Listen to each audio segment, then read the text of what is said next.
It's wet, it's wild, it's speed skiing, the fastest, most dangerous sport on the water.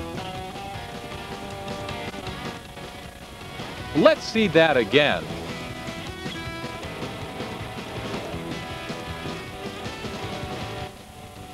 Competitors hurtle across massive lakes and high seas in races that are as much a contest of endurance as speed.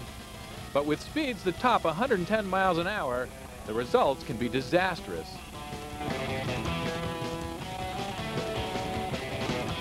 Even though champion speed skier Cheryl Rustin was nearly killed in a spill, she won't give it up.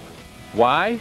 There's a level of excitement involved in it. There's a level of danger, fear, adrenaline, kind of all rolled into one. Just how fast do they go? Recreational skiers top out at 35 miles an hour. Speed skiers rocket to more than 3 times that rate, leaving everyone else in their wake. These record-breaking speeds are the result of a revolution in the sport. 20 years ago, speed skiers believed they could go no faster without tearing their arms out of the sockets. Today, racers like 4-time national champion Corey Cook have nearly doubled that rate. How'd they do that? By adopting a behind-the-back method called the Australian style. Handles are smaller, so they fit in one hand easy. The handles go behind your back with one hand. Behind your back with one hand, holding on per se like that.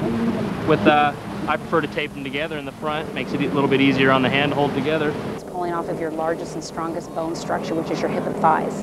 And when the Australian style came into play, it allowed skiers to ski for longer distances at greater speeds because you're pulling off your center of gravity.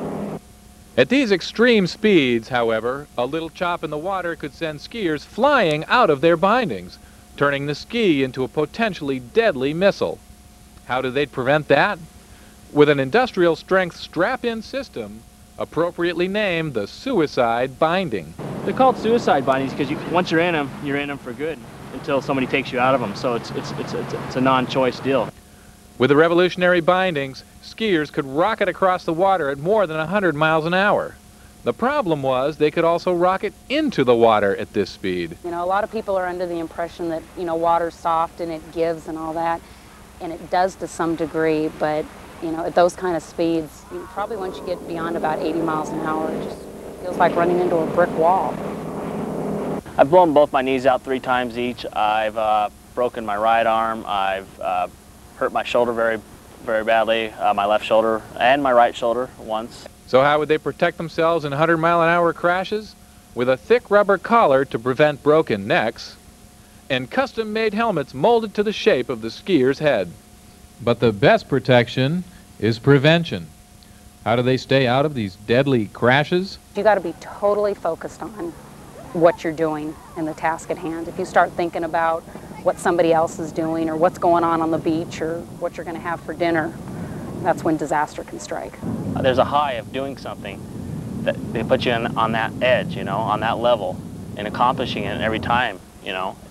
It's definitely, my drug is skiing, going fast. And being addicted to speed is what drives these athletes, whether racing across stunning lakes or open ocean.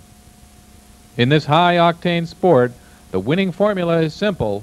Take one aquatic daredevil and just add water.